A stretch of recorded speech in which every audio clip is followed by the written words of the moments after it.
Hello, dear students. Myself, Dr. A.P. Goswami, Associate Professor and Head of Biology Department of Matusri Virbai Mamila Science and Home Science College, Rajkot. This college is affiliated to Saurashtra University, Rajkot. In Zoology, Semester 1, BSc, Practical 2, Episode 6, Classification of Annelida phylum. So the classification with the help of this chart possible: kingdom Animalia, subkingdom Protista Metazoa, division Parazoa Eumetazoa, subdivision Diploblastic Triploblastic, group A Coelomate, Pseudocoelomate and Coelomate. Now the phylums Annelida, where? So kingdom Animalia, subkingdom Metazoa, division Eumetazoa, subdivision Triploblastic, group Coelomate and phylum Annelida. So this is the classification. There are three classes of this phylum. Phylum Annelida divided into three classes on the basis of locomotory organs. So three class: Polychaeta, Oligochaeta and Hirudinea. The respective examples: Aphrodite or sea mouse, earthworm, Pheretima and leech. So these are the examples. These are the specimens in our laboratory. Here we can see the earthworm, leech and sea mouse or Aphrodite. These are the movements surrounding for identification of the specimens. Earthworm, you can identify surrounding vision. Second example, leech.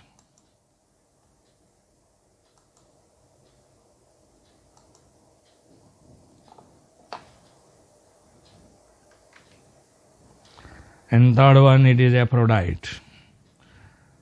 The moment. Now the Aphrodite classification: kingdom Animalia, subkingdom Metazoa, division Eumetazoa, subdivision Triploblastic, group Coelomate, phylum Annelida, class Polychaeta, example Aphrodite. So this is the Aphrodite specimen. Very good specimen in our laboratory. આપણે એમ થાય જોયા જ રાખીએ એવો સરસ નમૂનો છે. This is the movement of Aphrodite, sea mouse. You can see like this.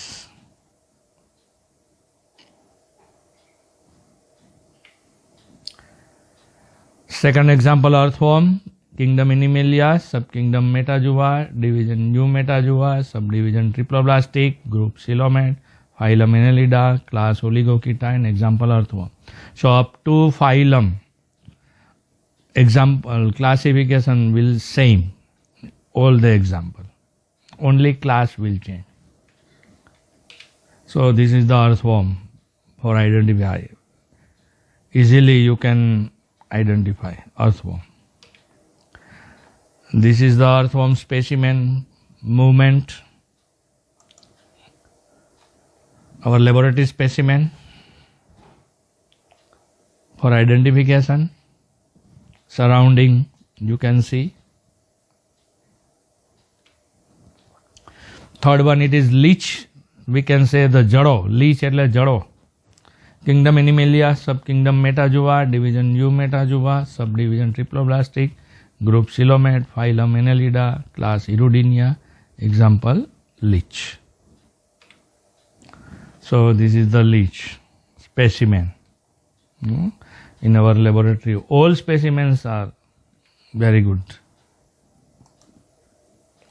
This is the leech for identification. You can see the moment specimen. Now the regions of each steps or taxa, but all taxa steps regions are same in all phylum. Like kingdom Animalia, so in all phylum will remain same. Subkingdom Metazoa will same. Division Eumetazoa will same. Subdivision Triploblastic will same. Now the group Coelomate. So during embryonic development, some triploblastic animals a cavity other than digestive cavity. Digestive cavity કરતા અલગ cavity, બીજી cavity ઉત્પન્ન થાય, produced due to splitting of the mesoderm. Mesoderm મધ્ય સ્તરના કોષોનું વિભાજન થાય અને 2 સબ લેયર્સ બને. અહીં ડાયાગ્રામમાં તમે જોઈ શકો છો. જો આઉટર બ્લુ કલરનું લેયર એક્ટોડમ, મિડલ લેયર પર્પલ ઓર પિંક કલરનું છે મિઝોડમ છે, અને ઇનર મોસ્ટ યલો કલરનું લેયર ઇટ ઇઝ એન્ડોડર્મ. એન્ડોડર્મની અંદરની બાજુનું જે પોલાણ છે એ ડાયજેસ્ટિવ કેવિટી છે. હવે જે પિંક કલરનું મિઝોડમ છે એ સ્પ્લિટિંગ થાય, 2 પડ બનશે, 2 પડની વચ્ચે વ્હાઇટ કલરનું પોલાણ બને, જેને સિલોમ કહેવાશે. So coelom is surrounded by mesodermal peritoneum. Clear? So this is the coelom. Now the general characters or features of phylum Annelida. Aquatic, terrestrial, burrowing or tuberculous animals. જો જળચર છે, સ્થળચર છે, બરોવિંગ દર નિવાસ છે, અને ટ્યુબિકોલસ એટલે ટ્યુબ જેવું, નલિકા જેવું દર બનાવે છે. ટ્રિપ્લોબ્લાસ્ટિક છે, ટ્રુલી સિલોમેટ છે, મેટામેરિકલી સેગમેન્ટેડ છે, બોડી ઇલોંગેટેડ છે, બાયલેટરલી સિમેટ્રિકલ છે. Digestive system complete means anus અને માઉથ બે જોવા મળશે. એક છેડે એનસ, એક છેડે માઉથ. ડાયજેશન એક્સ્ટ્રા સેલ્યુલર, કોષની બહાર પાચન થશે. અત્યાર સુધી મોટાભાગે નિમ્ન કક્ષાના પ્રાણીઓમાં ઇન્ટ્રા સેલ્યુલર એટલે કોષની અંદર પાચન થતું. હવે કોષમાંથી બહાર સિક્રિશન થાય ઉત્સેચકનું ને, એટલે એને extracellular. Circulatory system close type, બંધ પ્રકારનું અભિસરણ તંત્ર, રુધિરાભિસરણ કહેવાય. રેસ્પિરેશન પિગમેન્ટ જે છે હિમોગ્લોબિન અથવા એરિથ્રોક્રુઓનિન છે, આ યાદ રાખજો. રેસ્પિરેશન બાય સ્કિન ઓર ગિલ્સ, ચામડી અથવા ઝાલર દ્વારા શ્વસન થાય. એક્સક્રીશન ઓર્ગેન માટે નેફ્રિડિયા, ઉત્સર્ગિકા. નર્વસ સિસ્ટમ છે એમાં has a pair of સેરિબ્રલ ganglia. Ganglia એટલે ચેતાકન, the group of nerve cells. Cerebral મસ્તકના ભાગમાં, અને ડબલ વેન્ટ્રલ નર્વ કોડ ચેતારજ્જુ વક્ષ બાજુએ, bearing ganglia and lateral nerves in each segments. Hermaphrodite છે, ટ્રોકોફોર લાર્વા છે. બરાબર. Phylum Annelida divided into 3 classes, basis of locomotory organs, Polychaeta, Oligoceta and Hirudinea. We have explained in previous slides. These are the examples: Aphrodite, earthworm and leech. This is the first class Polychaeta. Regions, many city એટલે વજ્રકેશ or hair in each segment. દરેક ખંડમાં ઘણા બધા વજ્રકેશ city આવેલા છે, hair બાળ જેવું. ક્લાઇટેલમ absent છે, વલયિકા જેને કહેવાય. ટ્રોકોફોર લાર્વા પ્રેઝન્ટ જોવા મળશે, એફ્રોડાઇટ અથવા સી માઉસ. જો આ સરસ મજાનો ફોટોગ્રાફ છે, બરાબર, એફ્રોડાઇટનો. આમ કલરફુલ લાગશે તમને, એમ થાય છે ઓલો મોઢે પાવડર લગાડવાનું નાનું આવે છે, સરસ મજાનું સ્પંજ ટાઈપનું, પાવડરના ડબ્બામાં જ આવતું હોય, એનાથી આપણે લગાડતા હોય, બરાબર. તો એમાં જેવું આ લાગશે, એકદમ સ્મૂધ હોય, એમ થાય કે જોયા જ રાખીએ એનિમલ્સ, મસ્ત છે. એફ્રોડાઇટની કોમેન્ટ્સ જોશો તો મરાઇન વોર્મ છે, ઇન્હિબિટિંગ ધ ડીપ વોટર મડી બોટમ્સ, કાદવવાળા ડીપ વોટરમાં જોવા મળશે. Commonly cold C mouse, measuring approximately 12 સેન્ટીમીટરની લંબાઈ, એન્ડ મેડ ઓફ 30 થી 35 સેગમેન્ટ્સ જોવા મળશે, ખંડ જોવા મળશે. બોડી છે cover dorsally by felt like or blanket like setae arising from the notopodium. નોટોપોડિયમમાંથી સિટી ઉત્પન્ન થાય, બ્લેન્કેટ જેવા. Shape of the animal oval or dorsoventrally flatten છે. ડોર્સલ સરફેસ કોન્વેક્સ, બહિર્ગોળ પૃષ્ઠબાજુ, covered with city or different kinds. Anterior end contains small head or prostomium bearing small median tentacles, 2 lateral palps. એનો જે અગ્રભાગ છે ત્યાં જે શીર્ષ પ્રદેશ આવેલું છે જેને પ્રોસ્ટોમિયમ કહેવાય છે, આ પ્રોસ્ટોમિયમમાં એક નાનું સ્મોલ મીડિયમ ટેન્ટેકલ્સ હોય અને 2 લેટરલ પાલ્પ્સ આવેલા હોય. લેટરલ એટલે પાર્શ્વ બાજુ, મીડિયન એટલે મધ્ય બાજુ. મધ્યમાં ટેન્ટેકલ્સ અને પાર્શ્વ બાજુ પાલ્પ્સ. એનસ છે એ ડોર્સલી સિચ્યુએટેડ, પૃષ્ઠ બાજુ એનસ છે, at the more pointed posterior extremity. જો એફ્રોડાઇટની અંદર એલિટ્રા, હેડ અને સિટી વજ્રકેશ. એલિટ્રા છે એ કવચ, પડ અથવા શું કહીએ આપણે તકતી, પ્લેટ, બરાબર. આ હેડ રિજિયન છે, સિટી વજ્રકેશ જોવા મળે. અહીંયા બ્રિસ્ટલ્સ જોવા મળશે, જો કાંટા જેવી રચના થઈ જાય, સિટીમાંથી જ બને. સો પેરાપોડિયલ સ્ટ્રક્ચર આર ગ્રેટલી મોડિફાઈડ થાય. નોટોપોડિયા કન્ટેન 3 કાઇન્ડ ઓફ સિટી. વજ્રકેશ 3 પ્રકારના હોય નોટોપોડિયા તરીકે: સ્ટીફ, સોફ્ટ અને ઇન્ડિસન્ટ સિટી. નોટોપોડિયલ સિટી છે known as stiff. Soft notopodial city modified into felt-like covering cover the back of the animal, while dorsal cirri becomes plate-like and are called elytra, 15 pair in number, 15 જોડી. Elytra obtain dissolved oxygen from the sea water circulating around them. હવે જે એલિટ્રા છે એની ફરતે પાણીનો પ્રવાહ વહેતો હોય તેમાંથી એ ડિઝોલ્વ ઓક્સિજન મેળવી લે, પાણીમાંથી ઓગળેલો ઓક્સિજન. વેન્ટ્રલ સરફેસ છે એ ફ્લેટ સેગમેન્ટ અને ફોર્મિંગ ક્રીપિંગ સોલ. ઇચ વેન્ટ્રલ સેગમેન્ટ છે એ મેટામિયર કન્ટેન સ્ટીફ સિટી. પ્યુમિંગ છે action of the dorsal body wall cause the sea water to be filtered through the dorsal felt into the space below. Animal roll itself with erect stiff city like porcupine to protect itself from enemy when disturbed. જ્યારે કોઈ દુશ્મન પ્રાણી આવે ત્યારે એના જે itself છે stiff છે સિટી એની મદદથી એ રોલ કરે, ગોળ ગોળ ફરીને પ્રોટેક્ટ કરશે. During movement the animal colour change from gold to peacock. જ્યારે આ મુવમેન્ટ કરે ત્યારે ગોલ્ડ કલરમાંથી પીકોક જેવા કલરમાં ચેન્જ થાય. સેકન્ડ જે છે ક્લાસ ઓલિગોકીટા, એક્ઝામ્પલ અર્થવોર્મ. તો એમાં ફ્યુ સિટીની સેગમેન્ટ્સ, ક્લાઇટેલમ પ્રેઝન્ટ, એક્ઝામ્પલ અર્થવોર્મ. આ અર્થવોર્મ છે ફેરેટીમાં, ફાઉન્ડ ઇન સોઇલ, માટીમાં જોવા મળશે, બટ એબસન્ટ ઇન સેન્ડી, રેતાળ પ્રદેશ હોય, હ્યુમસ ડેફિશિયન્ટ સોઇલમાં, જ્યાં ભેજ ન હોય માટીમાં, અહીંયા અર્થવોર્મ જોવા મળતા નથી. So this is the earthworm. આમાં સેગમેન્ટ સ્પષ્ટ દેખાય છે, ખંડો, બરાબર.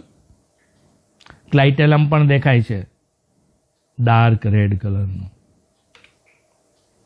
Commonly called earthworm. Body consist 100 to 120 ring, 100 થી 120, 100 to 120 rings, like segment depicting true metamerism, measuring approximately 150 mm. Both external and internal segmentations are distinct. Worm is glistening, deep brown or clay color. Anterior end somewhat narrowly pointed, while posterior end bluntly pointed. Except the first and last segment, each segment contains row of city. વજ્રકેશની હરોળ આવેલી હોય પહેલા અને છેલ્લા ખંડ સિવાય in the ventral body wall, વક્ષ બાજુ, શરીર દિવાલમાં. Dorsal surface dark brown in color and easily recognized by dark median line dorsal blood vessel. પૃષ્ઠ બાજુ ડાર્ક કલર હોય ને એમાં મધ્યમાં ડોર્સલ બ્લડ વેસલ આવેલી હોય કાળા રંગની, મીડિયન લાઇન જોવા મળશે. એનાથી પૃષ્ઠ અને વક્ષ બાજુ જુદી પડી જાય. ફર્સ્ટ સેગમેન્ટને પ્રોસ્ટોમિયમ કહેવાય છે, જેમાં વેન્ટ્રલ માઉથ આવેલું હોય. લાસ્ટ સેગમેન્ટ છે એને એનલ સેગમેન્ટ કહેવાય છે, જેમાં એનસ આવેલું હોય. પોર્શન ઓફ ધ બોડી છે એ થિકન્ડ હોય, કોલ્ડ ક્લાઇટેલમ, 14 થી 16 ખંડ, 14 to 16 સેગમેન્ટ, એ થોડા થિક હોય, જાડા હોય.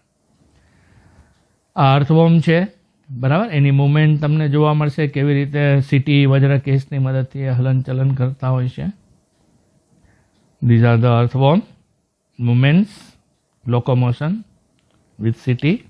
Now, spermatical pore are found in the intersegmental grooves 5, 6, 6, 7, 7, 8 and 8, 9 segments. બંને ખંડની વચ્ચે ઇન્ટરસેગમેન્ટલ ગ્રુવ, ખાંચ આવેલી હોય, ત્યાં પોર્સ, છિદ્રો હોય, જેને સ્પર્મેથિકલ પોર્સ કહેવાય. 4 પેર. ફિમેલ જેનાઇટલ પોર છે 14 સેગમેન્ટની અંદર જોવા મળે, મેલ જેનાઇટલ પોર 18 સેગમેન્ટમાં જોવા મળશે. 2 pair of genital papillae છે lie on the ventral surface in 17 અને 19 segmentsમાં. ક્રોસ ફર્ટિલાઇઝેશન જોવા મળશે. ડેવલપમેન્ટ ટેક્સ પ્લેસ ઇન કકુન્સ, અંડઘર જેને કહેવાય, સ્પેસિફિક રચના બનાવશે, બરાબર. અર્થવોર્મ છે ઇકોનોમિકલી વેરી ઇમ્પોર્ટન્ટ છે, ખાસ કરીને it use fishing bait. It has medicinal, educational and experimental value. Earthworm beneficial to agriculture. They are IMP agent for the conditioning of soil and permit water to enter easily during rain. વર્ષા ઋતુ આવે ત્યારે પાણી વરસાદનું અંદર માટીમાં ઉતરી શકે easily સહેલાઈથી એવા પ્રકારનું કન્ડિશનિંગ કરે.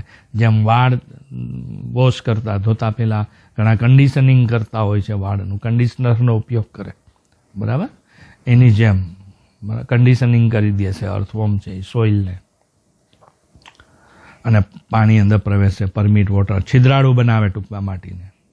કોન્સ્ટન્ટ મિક્સિંગ ઓફ સોલિડ અને oil organic debris contributes to development of good humus. Mixing of solid અને ઓર્ગેનિક ડિબ્રીસ બેને કન્ટ્રીબ્યુટ્સ કરશે. Earthworm are very good fertiliser and culture. Earthworm છે ફર્ટિલાઇઝર તરીકે સારા છે. અને યાદ રાખવા માટે ખાસ કરીને સમરી જોશો તો 100 to 120 રિંગ્સ લાઇક સેગમેન્ટ્સ જોવા મળશે. Measuring approximately 150 mm. Clitellum around 14 to 16 segments. Spermatical pores found in intersegmental grooves 5, 6, 7, 6, 7, 7, 8 and 8, 9 segments. Female genital pore 14 segments. Male genital pore 18 segments. 2 pair of genital papillae lie on 17 and 19 segments ventral surface. So this is the earthworm. Now the third class, Hirudinea. Class 3 Hirudinea, generally ectoparasite, blood sucking or carnivorous. It includes leech. Anterior and posterior suckers present. Parapodia absent. Only external segmentation. બાહ્ય ખંડ હોય, અંદર નથી. અર્થવોર્મમાં અંદર પણ છે. Comments on leech જોશો તો Hirudinea found in freshwater pond, lake and swamps. It is blood sucking or sengivorous. જેમ કાર્નિવોરસ, હર્બીવોરસ, ઓમ્નિવોરસ, જેમ કે માંસાહારી હોય એને કાર્નિવોરસ કહેવાય, વનસ્પતિ આહારી હોય એને હર્બીવોરસ, ઓમ્નિવોરસ તો કે મિશ્ર આહારી, માંસાહાર પણ કરે, શાકાહારી પણ કરે, પણ જે બ્લડ પીએ, લોહી પીએ, ગુજરાતીમાં કહી તો એને સેન્જીવોરસ કહેવાય. Ectoparasite, feeding and sucking the blood of frog, fish and man. આ ફ્રોગ, ફિશ અને મેનનું બ્લડ સક કરશે. Commonly called Indian cattle leech તરીકે ઓળખાય. Body soft, vermiform, elongated, dorsoventrally flatten, measuring 30 to 35 centimeter in length. Skin cap moist and slimy due to abundant mucus secretion. Anterior and posterior sucker is well developed. Dorsal surface olive green હોય. Ventral surface orange, yellow અથવા red color. Both surface માં black stripes પટ્ટા જોવા મળશે. Body divided into cephalic, precliteral, cliteral, middle, caudal અને posterior sucker region with 33 segments. Each segment superficially divided into 5 annuli. દરેક ખંડમાં 33 ખંડ છે, 33 ખંડ પાછા 5 એન્યુલાઈ વલયિકામાં અથવા નાની નાના વલય રિંગમાં એન્યુલાઈમાં વિભાજિત થાય. એન્ટિરિયર સકર છે એ ઓવલ અને કન્ટેન વેન્ટ્રલ ટ્રાઇરેડિયેટ માઉથ. ટ્રાઇરેડિયેટ ત્રિઅરીય માઉથ છે. It is formed the fusion of prostomium and few anterior segments. કેટલાક એન્ટિરિયર સેગમેન્ટ અને પ્રોસ્ટોમિયમ જોડાઈને બનાવે છે માઉથ. જો અહીંયા ટ્રાઇરેડિયેટ, બરાબર, ત્રિઅરીય, ઊંધા વાય આકારનું 3 લાઇનિંગ જોવા મળે છે તમને. These are the triradiate mouth. જેની મદદથી એ ઇન્જર્ડ કરશે. 3 જો જડબાની અંદર હોય, બરાબર, એ 3 ભાગ, અને ઇન્જર કરીને ત્યાંથી એ બ્લડ સક કરશે. હેડ સકર છે, નીચે તળિયે post sucker. These are the diagram of leech. અહીંયા digestive system we can see. This is the anterior region, mouth parts, જો, head sucker, teeth, salivary ducts, ટ્યુલ્સ, સેલાઇવરી સેલ્સ, બરાબર. The posterior sucker highly muscular and act as powerful locomotory and adhesive organs. posterior sucker છે એકદમ muscular હોય, ફૂલ, અને powerful locomotion, એની મદદથી જ પ્રચલન થઈ શકે, હલનચલન. એડેસિવ ઓર્ગન આધાર માટે એટેચ થાય, ચોટી જાય. આઈસ 5 પેર છે, 5 જોડી આંખો છે, ડોર્સલી પૃષ્ઠ બાજુ આવેલી છે. સેગમેન્ટલ રિસેપ્ટર ઓર્ગન્સ 4 પેર, ડોર્સલમાં 4 અને 3 પેર વેન્ટ્રલમાં આવેલી છે. એનસ 26 સેગમેન્ટ્સમાં. નેફ્રિડિયોસ પોર્સ ઓન 6 થી 22 સેગમેન્ટ્સમાં વેન્ટ્રલી. મેલ જેનાઇટલ પોર છે મિડ વેન્ટ્રલ, ઇન્ટરસેગમેન્ટલ ગ્રુવ, સેકન્ડ અને થર્ડ એન્યુઅલ ઓફ 10 સેગમેન્ટ્સ, અને ફિમેલ જેનાઇટલ પોર ઇન 11 સેગમેન્ટ્સ. આ લીચનો ડોર્સલ અને વેન્ટ્રલ સાઇડ છે, જો આગળના ભાગમાં સકર અને પાછળના ભાગમાં સકર છે વેન્ટ્રલ. બરાબર, આ બધા પાર્ટ્સના નામ અને સેગમેન્ટ્સ 26 બતાવેલા છે. હર્મેફ્રોડાઇટિક છે, રિપ્રોડક્શન સેક્સ્યુઅલ છે, ડેવલપમેન્ટ ટેક્સ પ્લેસ ઓન કકુન્સ અંડ ઘર બનાવે. Kettles are often submerged in tanks and lakes. Several leech attached to their body for blood sucking. હવે કેટલ્સ જે ચરતા પ્રાણીઓ હોય પાણીની અંદર પડે, બરાબર, અને એની અંદર આ લીચ હોય તો એને ચોટી જાય, એટેચ થઈ જાય, પછી બ્લડ સક કરશે. It is said that fully fed leech can live several months without blood feed. એવું કહેવાય છે કે જ્યારે ફૂલ લોહી પીધેલું હોય, બરાબર, તો એ ઘણા બધા મહિના સુધી પાછું નવું લોહી ન મળે તો ચાલે, એવી રીતે રહી શકે છે. I hope that you understand Annelida phylum classification. So thank you and all the best.